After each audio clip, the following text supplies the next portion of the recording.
Hello everyone, welcome to Knowledge Plus. इस video में आज हम लोग एनसीईआरटी क्लास 11 ज्योग्राफी चैप्टर 8 पढ़ने जा रहे हैं। आज का हमारा टॉपिक है composition and structure of atmosphere.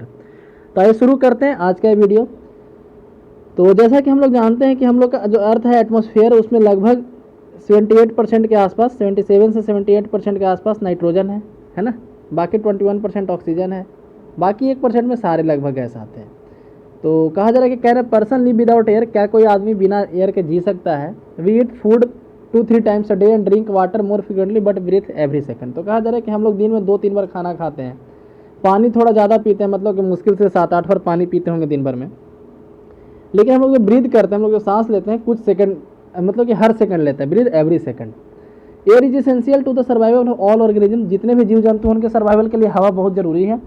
Some organisms like humans may survive for some time without food and water but can not survive even a few minutes without breathing air.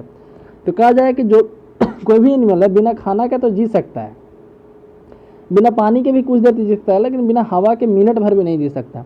That shows the reason why we should understand the atmosphere in greater detail. इसीलिए हम लोग atmosphere के बारे में जानना काफ़ी जरूरी है ना। हम लोग के एटमॉस्फेयर के बारे में समझ रखना काफ़ी जरूरी है। Atmosphere is a mixture of different gases and develop like the earth all around. तो कहा जा रहा है कि एटमॉस्फेयर जो है डिफरेंट गैसेज का मिक्सचर है और अर्थ के चारों तरफ एक इन्वेलप की तरह बना हुआ है, अर्थ के चारों तरफ एक कवर किए हुए है। It contains life giving gases like oxygen for humans and animals and carbon dioxide for plant. तो कहा जा रहा है इसमें कई लाइफ गिविंग गैसेज हैं। लाइफ गिविंग गैसेज मतलब कि जो जीवन को सपोर्ट करते हैं, लाइफ को सपोर्ट करते हैं, जैसे oxygen for humans, animals and carbon dioxide for plant. There is an integral part of the earth mass and 99% of total mass of atmosphere confined to the height of 32 kilometre. तो कहा जा रहा है कि atmosphere का 99% जो मास है अर्थ के ऊपर मात्र 32 किलोमीटर में ही कन्फाइंड है। There is colourless and odourless. Air जो होता है कलरलेस होता है, इसका कोई कलर नहीं होता। ऑर्डरलेस एंड इसका कोई गंध नहीं होता, इसका कोई स्मेल नहीं होता। बस इसको हम लोग फील कर सकते हैं जब ये ब्लो करता है ना, इसको देख भी नहीं सकते हैं। नेक्स्ट है कंपोजिशन ऑफ द एटमॉस्फेयर। हम लोग एटमॉस्फेयर के कंपोजिशन के बारे में पढ़ते हैं। The atmosphere is composed of gases, water vapour and dust particle. Atmosphere जो है गैसेज का बना हुआ है, वाटर वेपर का बना हुआ है, डस्ट पार्टिकल का बना हुआ है।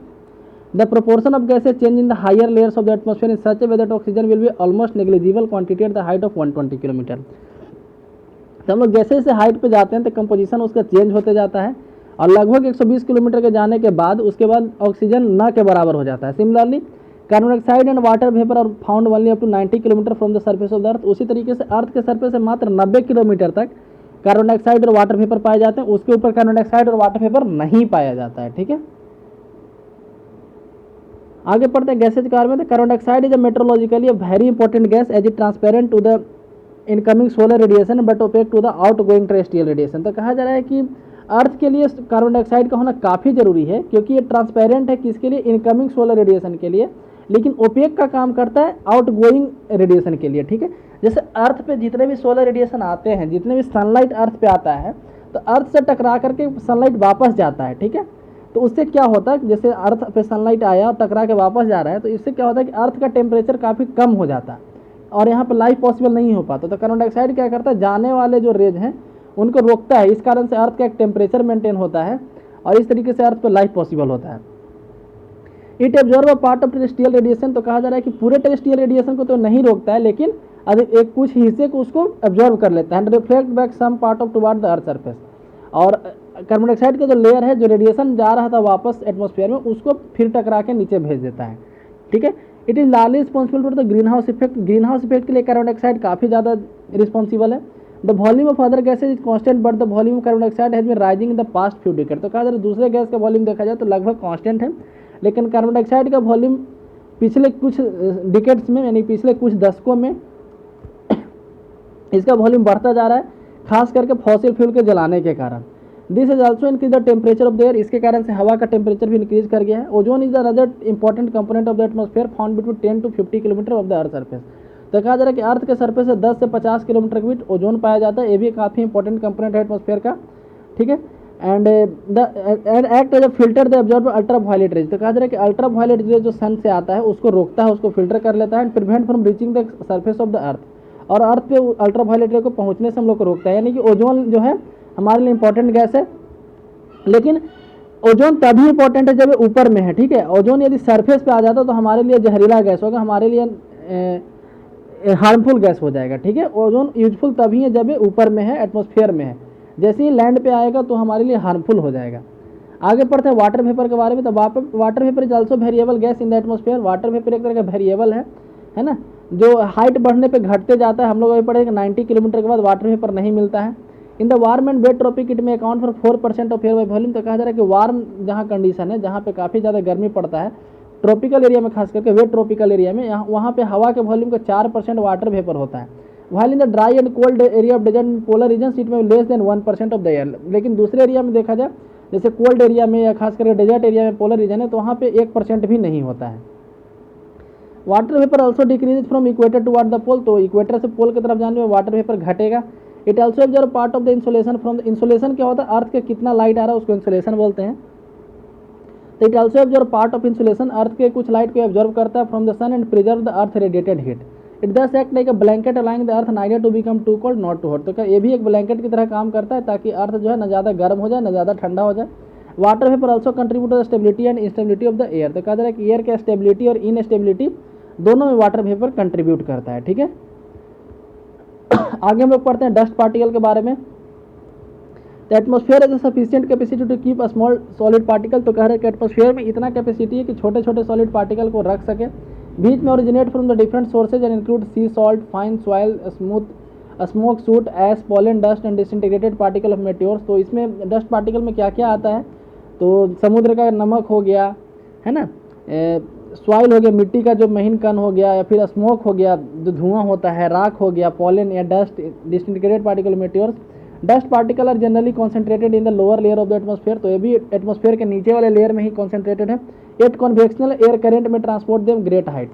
कहा जा रहा है लेकिन कॉन्वेक्शनल एयर करंट जो होते हैं इनको कुछ हाइट तक ले जाते हैं।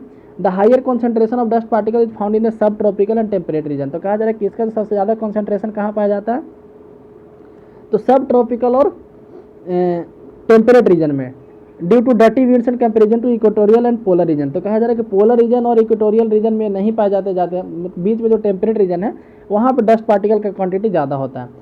Dust and salt particle are hygroscopic nuclei around which water vapour condensation to produce cloud. तो कहा जा रहा है कि हाइग्रोस्कोपिक होते हैं और इसी के चारों तरफ वाटर वेपर मतलब कि कंडेंस होकर के क्लाउड बनाता है। ठीक है, डस्ट पार्टिकल के। स्ट्रक्चर ऑफ द एटमोस्फेयर, अब एटमोस्फेयर के स्ट्रक्चर के बारे में पढ़ते हैं। तो the structure consist of different layer with varying density and temperature. तो एटमोस्फेयर के स्ट्रक्चर में डिफरेंट लेयर हैं जिनका डेंसिटी डिफरेंट है। Density is highest near the surface of the earth. Earth के सरफेस में डेंसिटी सबसे ज़्यादा है और ऊपर जाने पे डिक्रीज करता है, डिक्रीजिंग विथ इंक्रीजिंग एल्टीट्यूड। जैसे ही हाइट बढ़ता है तो इसका डेंसिटी घटने लगता है। The column of atmosphere is divided into 5 different layer depending upon the temperature condition. तो एटमोस्फेयर को 5 डिफरेंट लेयर में बांटा गया है। ठीक है, टेम्परेचर कंडीशन के आधार पर there troposphere, stratosphere, mesosphere, thermosphere, exosphere, ये 5 कंडीशन में बांटा गया है। The troposphere is the lowest. अब हम लोग एक एक करके पढ़ते हैं। द ट्रोपोस्फेयर जो है सबसे लोवेस्ट लेयर है अर्थ के एटमोस्फेयर का, है ना। Troposphere is the lowermost layer of the atmosphere. Its average height is 13 kilometre and extend रफली to height of 8 kilometre near the poles and about 18 kilometre at the equator. तो कहा जा रहा है कि इसका जो एवरेज हाइट है 13 किलोमीटर है। ठीक है, लेकिन ये रफली एक्सटेंड करता 8 किलोमीटर पोल के आसपास। पोल पे जो इसका हाइट है 8 किलोमीटर के आसपास और इक्वेटर पे इसका हाइट 18 किलोमीटर के आसपास है ट्रोपोस्फेयर का। Thickness of the troposphere is greatest eight the equator. Equator पे सबसे ज़्यादा इससे ठीक है, मतलब इक्वेटर पे ट्रोपोस्फेयर का हाइट सबसे ज़्यादा होता है। Because heat is transported to the great height with the strong convectional current. क्योंकि हीट के कारण यहाँ पे हवा काफ़ी ऊपर तक यहाँ पे पहुँचाया जाता है। This layer contain dust particle and water vapour. इस लेयर में डस्ट पार्टिकल, वाटर वेपर भी पाया जाता है। All changes in climate and weather take place in this air. जितना भी यहाँ पे मतलब कि अर्थ पे जो भी कुछ भी हम लोग देखते हैं, जितना घटना देखते हैं, सब इसमें हो जाता है। क्लाइमेटिक चेंज, वेदर चेंज सब इसमें होता है। Temperature in this layer decreases at the rate of 1 degree Celsius for 165 metre of height. तो जैसे जैसे हम लोग 165 मीटर हाइट पे जाते जाते हैं तो 1 डिग्री सेल्सियस घटते जाता है। यानी कि 1 किलोमीटर यदि ऊपर जाएंगे तो 6 डिग्री सेल्सियस के आसपास हमारा टेम्परेचर घट जाएगा। ठीक है, तो सारे बायोलॉजिकल एक्टिविटी के लिए लेयर सबसे इंपॉर्टेंट है। The ozone separating the troposphere from stratosphere on the tropopause. तो कहा जा रहा है कि एक ऐसा जोन आता है जहाँ पे ट्रोपोस्फेयर खत्म होता है और स्ट्रेटोस्फेयर चालू होता है, तो उसके बीच वाले जोन को ट्रोपोपॉज बोलते हैं।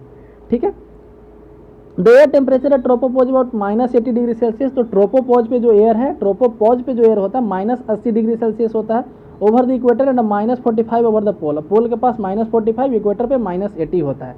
The temperature is nearly constant. तो यहाँ पे ट्रोपोपॉज पे जो, इसीलिए पॉज नाम है ना ट्रोपोपॉज, यहाँ पे जो टेम्परेचर होता है लगभग कांस्टेंट हो जाता है। Hence it is called the tropopause, इसलिए इसका नाम ही ट्रोपोपॉज पड़ा, जैसा कि हम पहले बताएं।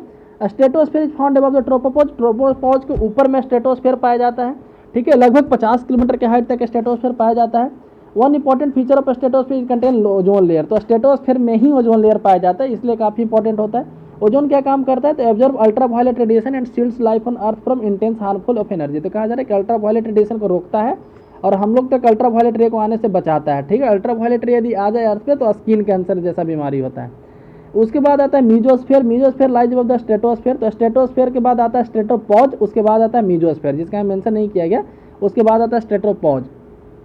उसके ऊपर मीजोस्फीयर पाया जाता है जो लगभग 80 किलोमीटर के हाइट के ऊपर जाता है। In this layer once again temperature start decreasing, तो इस लेयर में भी टेम्परेचर डिक्रीज करने लगता है। जैसे सबसे नीचे है ट्रोपोस्फीयर, इसमें टेम्परेचर निगेटिव में जाता है, मतलब घटता है ऊपर जाने पे। उसके बाद आता है स्ट्रेटोस्फीयर, स्ट्रेटोस्फीयर में क्या होता है, टेम्परेचर यहाँ पे बढ़ता है, ऊपर जाने पे टेम्परेचर बढ़ता है। फिर आता है मीजोस्फीयर, यहाँ पे टेम्परेचर घटता है, तो देख सकते हैं अल्टरनेट वे में चल रहा है, ठीक है। तो ऐसे यही याद कर सकते हैं। तो mesosphere lies of the stratosphere which extend up to height of 80 kilometre. In this layer once again temperature start decreasing with increase in altitude and reaches up to -100 degree Celsius at the height of 80 kilometre, तो 80 kilometre के पर जाने पे temperature -100 पे चला जाता है। The upper limit of mesosphere known as mesopause, तो इसका जो अपर लिमिट है ना, जहाँ पे इसका बाउंड्री खत्म है उसको मीजोपॉज बोलेंगे, वहाँ से चालू होता है ionosphere. The ionosphere is located between 80-400 kilometre above the mesopause, तो मीजोपॉज के 80 किलोमीटर से 400 किलोमीटर के बीच में आयोनोस्फीयर पाया जाता है। It contains electrically charge particle known as ions, इसमें इलेक्ट्रिकली चार्ज पार्टिकल होते हैं जिसको हम आयन्स के नाम से जानते हैं, इसलिए इसको आयोनोस्फीयर बोला जाता है।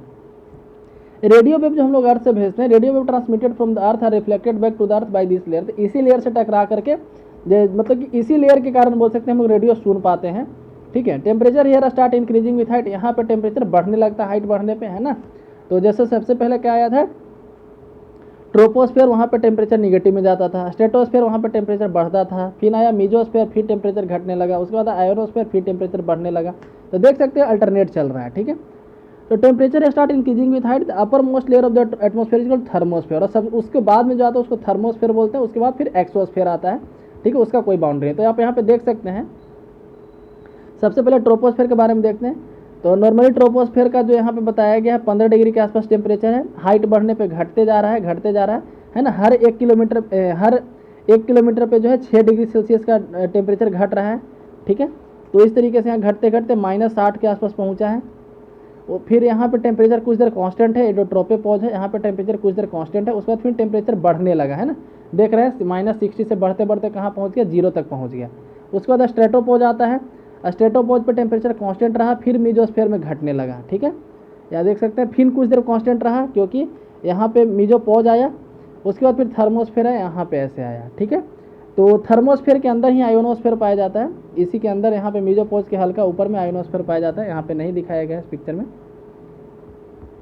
आगे हम लोग पढ़ते हैं। उसके बाद जो आता है उसको एक्सोस्फेयर बोलते हैं, ठीक है। This is the highest layer but very little known to about it, तो कहा जा रहा है कि एक्सोस्फेयर जो है उसके बारे में ज़्यादा कोई जानकारी नहीं है, ठीक है। सबसे ऊपर का लेयर है लेकिन उसके बारे में कुछ ज़्यादा कोई जानकारी नहीं है। Whatever the contents are there are extremely rarefied in this layer and gradually merge with outer space, तो कहा जा रहा है कि इसमें जो कुछ भी है वो आउटर स्पेस के साथ मर्ज कर जाता है। All layer of the atmosphere must be exercising influence on the earth, कहा जाएगा लेकिन जितने भी लेयर है अर्थ का सबका हमारे ऊपर कुछ ना कुछ मतलब इन्फ्लुएंस होता है। Geographers are concern with the first 2 layer of the atmosphere, जो मेनली जियोग्राफी पढ़ने वाले जो लोग होते हैं शुरू के जो 2 लेयर है थर्मोस्फेयर और स्ट्रेटोस्फेयर, इस पर ज़्यादा ध्यान देते हैं। Next elements of weather and climate, तो इसके बारे में आगे चैप्टर में पढ़ेंगे। The main elements of atmosphere which are subject to change and which influence human life on earth at temperature, pressure, wind, humidity, cloud and precipitation, तो कहा जा रहा है कि जो टेम्परेचर को यहाँ के वेदर और क्लाइमेट को कौन इन्फ्लुएंस ज़्यादा करता है, तो वो है temperature, pressure, wind, humidity, cloud and precipitation. हम लोग चैप्टर क्लास 9 में भी ये सब पढ़ चुके हैं, ठीक है। और हम लोग इसको नेक्स्ट चैप्टर में 9, 10, 11 जो चैप्टर है वहाँ पे क्लाइमेट यूनिट में पूरा क्लाइमेट के बारे में ही पढ़ना है, ठीक है। तो यहाँ पे कुछ क्वेश्चन है, तो ये जो MCQ है आपको इसको कमेंट सेक्शन में बताना है। पहला क्वेश्चन इसमें कि which one of the following gases contribute the major portion of the atmosphere, atmosphere का मेजर पोर्शन किस गैस के द्वारा बनाया गया है। Atmospheric layer important for human being, तो ह्यूमन बींग के लिए सबसे इंपॉर्टेंट कौन सा एटमोस्फेरिक लेयर है। Sea salt, pollen ash, smoke, fine soil, these are associated with, ये सब क्या है ना। Oxygen gas is in negligible quantity at the height of which one of the following gases is transparent to incoming solar radiation. तो incoming solar radiation के लिए transparent कौन होता है, लेकिन आउटगोइंग के लिए वो ओपेक बन जाता है। तो कौन सा ऐसा गैस है। तो ये 5 क्वेश्चन यहाँ पे है, इसका आप जवाब कमेंट सेक्शन में जरूर दीजिए। इसी के साथ वीडियो समाप्त होता है। यदि वीडियो पसंद आया तो लाइक करें, चैनल को सब्सक्राइब करें। धन्यवाद।